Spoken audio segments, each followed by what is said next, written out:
قوم کے سامنے قرآن پڑھا جاتا ہے ان کو نیند آ جاتی ہے۔ جیسے ہی اس قوم کے سامنے حضور کا فرمان پڑھا جاتا ہے جمائیاں آنے لگتی ہیں، سستیاں، ایک دوسرے کے ساتھ باتیں، مذاق، ٹھٹھا بنانا۔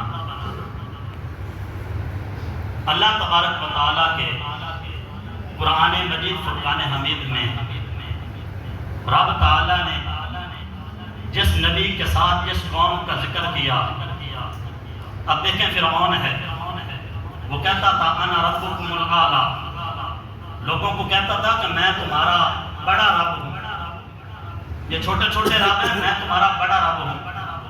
تاریخ گواہ ہے، حدیثیں گواہ ہیں، جب تک خدا سے ٹکراتا رہا، خدائی کا دعویٰ کرتا رہا، جو کچھ بھی کرتا رہا، تاریخ گواہ ہے کہ کبھی بھی اس کے سر میں درد نہیں ہوا۔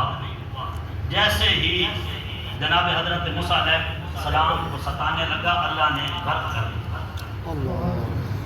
جب بھی کوئی قوم، جب بھی کوئی بدبخت کسی نبی کے بارے میں بولتا ہے، قرآن اس بات کے اوپر گواہ ہے کہ رب فوراً پکڑ فرما کر دنیا اور آخرت میں تباہ و برباد کر دیتا ہے۔ تو میں آپ حضرات سے یہ التماس کرتا ہوں، جس محبت کے ساتھ آپ بیٹھے ہیں مسجد کے ادب کا خیال کر کے اسی محبت کے ساتھ بیٹھے رہیں۔ زیادہ وقت نہیں لوں گا میں آپ کا، مجھے پتا ہے کہ آپ اتنا وقت دے ہی نہیں سکتے، اور کوشش کریں کہ قرآن کو سننے کی بھی عادت ڈالیں، کوشش کریں حضور کا فرمان سننے کو بھی عادت ڈالیں۔ 2-3 دن ایسا ہوگا کہ جمائیاں بھی آئیں گی، اباسیاں بھی آئیں گی، اور طبیعت میں بے چینی بھی ہوگی، لیکن آپ اگر استقامت رکھیں تو یقیناً جب آپ قرآن اور حدیث کو سمجھنے لگیں گے تو پھر قرآن اور حدیث کے علاوہ کوئی کلام اچھا نہیں ہوگا۔ اس لیے کہ قرآن اللہ کا کلام ہے جو ساری کائنات کا رب ہے، اور حدیث اس مصطفیٰ کا کلام ہے جو ساری کائنات کا محبوب ہے۔ اور یہی 2 کلام ہیں کہ جن سے ہم جو ہے وہ سر ادھر ادھر کرتے ہیں، طبیعت میں بوجھ آتا ہے، بوجھ پن آتا ہے، سننے کو تیار ہی نہیں ہوتے۔ کیوں؟ اس لیے کہ ہماری طبیعت کے موافق نہیں۔ ہم وہ بات سننا پسند کرتے ہیں جو ہماری طبیعت کے مطابق ہو۔ ہم دین بھی وہ سننا پسند کرتے ہیں، قرآن بھی وہ سننا پسند کرتے ہیں، حضور کا فرمان بھی وہی سننا پسند کرتے ہیں جس میں ہمارے نفس کی خوشی ہوتی ہے، جس میں ہماری جو ہے وہ مرضی ہوتی ہے کہ فلاں جگہ سے گھر سے قرآن سناؤ، فلاں جو ہے وہ بشارت سنا دو، فلاں جنت کی بشارت سنا دو۔ اللہ کے بندو، میرے مصطفیٰ کریم علیہ السلام کو تسلیم کا فرمان ہے، فرمایا کہ جنت کو میرے رب نے تلواروں کے سائے کے نیچے رکھا ہے، اور ہم بغیر نماز کے، بغیر قرآن کے، بغیر حدیث کے، بغیر دین کے گھر بیٹھے بیٹھے جنت حاصل کر لیتے ہیں۔ اور پھر یہی گھر بیٹھے بیٹھے جنت حاصل کرنے کی یہ سب سے بڑی وجہ ہے کہ نمازیں گئی، قرآن گیا، حدیث گئی، ادب گیا۔ کتنی ماشاءاللہ آپ میں بزرگ بھی بیٹھے ہیں، نوجوان بھی بیٹھے ہیں، وہ 20 سال کا، 30 سال کا، 40 سال کا، 50 سال کا، زندگی ہو گئی میلاد سنتے سنتے، نعتیں سنتے سنتے، قرآن سنتے سنتے، آج تک کوئی میلاد، کوئی قاری، کوئی خطیب آج تک ہمیں 5 وقت کا نماز ہی نہیں بنا سکتا۔ کیا وجہ ہے؟ کیا قرآن میں وہ تاثیر نہیں؟ حدیث میں وہ تاثیر نہیں؟ بولنے والا کیا قرآن نہیں بولتا؟ پڑھنے والا کیا حدیث نہیں سناتا؟ سارا کچھ ہوتا ہے، پھر کیوں ہمیں 5 وقت نماز پڑھنے کی توفیق نہیں ہوتی؟ اس لیے کہ ہم قرآن بھی وہی سننا پسند کرتے ہیں جس میں ہماری مرضی ہو، ہم حدیث کو بھی اسی کو قبول کرتے ہیں جس میں ہمیں کوئی تکلیف نہ اٹھانی پڑے، سادہ سادہ سیدھی سیدھی سی بشارت ہو، بس ہمیں بشارت ملنی چاہیے، خوشخبری ملنی چاہیے۔ جتنی بشارتیں ہیں سنا دو، سبحان اللہ۔ اگر ایک بھی احکام کی بات کریں گے تو قوم منہ تبدیل کر لیتی ہے، رخ پھیر لیتی ہے۔ اگر قوم کا رخ سیدھا ہوتا تو آج موبائلوں کی جگہ پہ گھر گھر میں قرآن ہوتا۔ سبحان اللہ۔ یاد رکھو، قبر میں جا کر سب نے اللہ کی بارگاہ میں اس سوال کا جواب دینا ہے۔ میرا رب پوچھے گا تم سے، بندے بتا تو صحیح، ایک وہ چیز تھی جس میں فتنہ تھا، فساد تھا، تباہی تھی، بربادی تھی، تیرے سامنے تیرے بچے جو ہیں وہ اجڑ گئے، تیرے سامنے تیرے گھر کا ماحول خراب ہو گیا۔ ایک وہ جو اس نے انگریز نے چیز ایجاد کی، تو صبح شام اس کو ہاتھ میں رکھتا تھا، صبح شام اس کو دیکھتا تھا، اور ایک طرف میں نے اپنے نبی رحمت پر کتاب ہدایت قرآن بھیجا تھا، تو نے اس قرآن کے ساتھ کیا کیا؟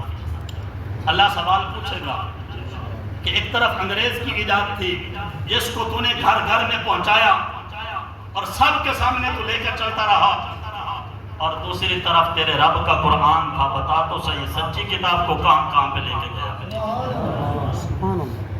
قیامت والے دن قبر میں سوال ہوگا، اگر تو جواب ہے تو آپ کو مبارک ہو، اور اگر جواب نہیں ہے تو پھر قرآن کی جو ذمہ داری ہے اس کو پورا کریں۔ خود بھی پڑھیں قرآن، اور کتنے افسوس کی بات ہے کہ آج تک کوئی بھی بندہ کوئی بھی ایسی کتاب نہیں پڑھتا جس کا اس کو مطلب نہ سمجھ آتا ہو۔ سکول ہو، یونیورسٹی ہو، گھر میں ہو، کوئی بندہ بھی آپ کو کبھی بھی ایسی کوئی کتاب کھول کے پڑھتا ہوا دکھائی نہیں دے گا جس کو اس کا مطلب نہیں آتا۔ اب ایک بندہ جو ہے اس کو انگلش نہیں آتی، مثال کے طور پہ میں ہوں، مجھے نہیں انگلش آتی، آپ میرے ہاتھ میں کبھی بھی انگریزی کی کوئی کتاب نہیں دیکھیں گے، میں پڑھوں گا ہی نہیں۔ کیوں؟ اس لیے کہ جب مجھے اس زبان کی سمجھ نہیں آتی تو پڑھ کے میں نے کرنا کیا ہے؟ اسی طرح ہر وہ چیز جس کی بندے کو سمجھ نہیں آتی نہیں پڑھتا، لیکن کتنے افسوس کی بات ہے کہ آج تک ہم قرآن کو سمجھنے کی کوشش نہ کر سکے۔ پڑھتے ہیں کون سی سورہ فاتحہ جو نماز میں پڑھی جاتی ہے، الحمدللہ، کون سی قل هو اللہ احد جو نماز میں پڑھی جاتی ہے، بس 2 یا 3 سورتیں، اس کے علاوہ الا ماشاءاللہ کوئی قرآن پڑھتا، ورنہ یہی۔ اور افسوس کی بات ہے کہ پھر سورۃ فاتحہ کا بھی پورا ترجمہ نہیں آتا، سورۃ اخلاص کا بھی ترجمہ نہیں آتا۔ میں بات یہ عرض کرنے لگا ہوں، مرنا ہے، قبر میں جانا ہے، اللہ کی بارگاہ میں کھڑے ہونا ہے، رب پوچھے گا۔ ایک طرف کفر کا نظام تھا جس کو تو نے ساری دنیا میں پھیلایا، بڑی محبت کی، بڑی اس کی باتیں کرتا تھا، اور ایک طرف کتاب ہدایت میرا قرآن تھا، بتا تو نے میرے قرآن کے ساتھ کیا سلوک کیا؟ اللہ پوچھے گا، کیا جواب دے گا کہ میں نے غلاف میں لپیٹ کر اپنے گھر میں رکھا تھا، اور پھر میں بھول گیا کہ پتہ نہیں رکھا کہاں تھا، بس نیا لیا تھا، غلاف میں لپیٹا تھا، گھر میں رکھ دیا تھا، اس کے بعد مجھے یاد نہیں ہے۔ قرآن اس وجہ سے نہیں آیا تھا کہ تم غلاف میں لپیٹ کے گھر میں رکھے اور بھول جائے، بلکہ قرآن تو اس وجہ سے آیا تھا کہ تیرے گھر میں کوئی بھی مسئلہ ہو، سب سے پہلے قرآن کو کھولا جائے، سب سے پہلے قرآن کو کھولا جائے کہ قرآن اس کے بارے میں فیصلہ کیا کرتا ہے، قرآن کیا حکم دیتا ہے۔ لیکن نہیں، ہم نے قرآن نہیں کھولنا، بھاگتے ہیں جی سرچ کرو فلاں بندہ کیا کہتا ہے، سرچ کرو جی فلاں بندہ کیا کہتا ہے، پھر موبائل کے اوپر سرچ کر لو جی فلاں مسئلہ اس کا حل کیا ہے، لیکن گھر میں قرآن پڑھا ہوا ہے کہ جس میں اللہ نے ساری کائنات کا حل رکھا۔ ہمیں توفیق ہی نہیں ہے ہم پڑھیں، اس لیے میں عرض یہ کرنا چاہتا ہوں، اپنے مزاج کو بدلیں، اپنی طبیعت کو بدلیں۔ انسان کی فطرت جو ہے وہ ہمیشہ قرآن کو قبول کرتی ہے، حضور کے فرمان کو قبول کرتی ہے۔ ہم نے اپنی فطرت کے خلاف کام لیا ہوا ہے، اس لیے اپنی فطرت کو بدلیں، قرآن کو پڑھیں، سنیں اور سمجھیں، اور مصطفیٰ کے فرمان کو بھی سمجھیں۔ حق بنتا ہے ہمارا، کب تک بھاگتے رہیں گے، کب تک در بدر کی ٹھوکریں کھائیں گے، کب تک غیروں کی طرف منہ کریں گے؟ آج وقت نہیں آیا کہ بندہ قرآن کی طرف لوٹ آئے، آج وقت نہیں آیا کہ بندہ حضور کے فرمان کی طرف لوٹ آئے، ابھی وقت ہے کہ قرآن کی طرف آئیں، حضور کے فرمان کی طرف آئیں۔ اگرچہ میری باتیں اب اس وقت میں، کیونکہ 11 تو بج گئے ہیں، اس وقت میں آپ کو کڑی بھی لگیں گی، لیکن ہے حقیقت۔ قرآن کی طرف آئیں، حضور کے فرمان کی طرف آئیں، اور یہی وہ چیز ہے کہ جس نے دنیا میں بھی بندے کو عزت عطا کرنی ہے، قبر میں بھی عزت ہوگی، معاشر والے دن بھی عزت ہوگی، کیونکہ میرے مصطفیٰ کریم علیہ الصلوۃ والتسلیم کا فرمان ہے کہ جو بندہ قرآن پڑھتا ہے اللہ دنیا میں اس کو عزت عطا فرماتا ہے۔ آپ کہیں گے ہم تو اپنے مولوی کی عزت کرتے نہیں، تو عزت کیسے ملے؟ ضروری نہیں ہے کہ آپ عزت کریں تو عزت ملے گی، بلکہ عزتوں والا رب جس کو چاہتا ہے عزت عطا فرماتا ہے۔ اور فرمایا کہ بندہ مر کے قبر میں بعد میں جاتا ہے، قرآن کا نور قبر میں پہلے موجود ہوتا ہے۔ فرمایا کہ قیامت والے دن، محشر والے دن، جب بندہ اپنی بخشش کے لیے ادھر ادھر بھاگ رہا ہوگا، اعمال کو ڈھونڈ رہا ہوگا، وسیلہ ڈھونڈ رہا ہوگا، افراتفری کا عالم ہوگا، اور اس وقت کوئی بھی اپنا ساتھ دینے کے لیے، ساتھ نبھانے کے لیے تیار نہ ہوگا، بڑی پریشانی کا عالم ہوگا، ادھر ادھر بھاگتا ہوگا کہ میرا کیا بنے گا۔ اس بھاگ دوڑ میں قرآن اس کو پکڑ کر اللہ کی بارگاہ میں لے کے جائے گا، اور رب کی بارگاہ میں عرض کرے گا کہ مالک اس کو بخش دے، کیوں؟ اس لیے کہ اس نے میرے ساتھ دنیا میں وفا کی۔ اس کو بخش دے، اس نے میرے ساتھ دنیا میں وفا کی تھی۔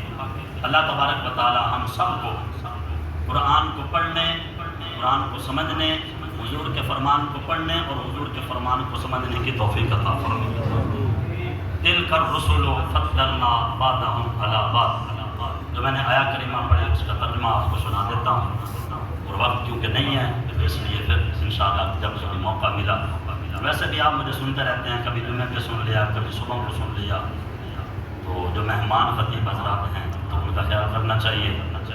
تلک الرسل فضلنا بعضهم علی بعض، فرمایا کہ یہ رسول ہیں، اللہ فرماتا ہے تلک الرسل، فرمایا یہ رسول ہیں آدم علیہ السلام سے لے کر عیسیٰ علیہ السلام تک، فضلنا بعضهم علی بعض، ان میں سے بعض کو بعض پر فضیلت دی ہے، شان دی ہے۔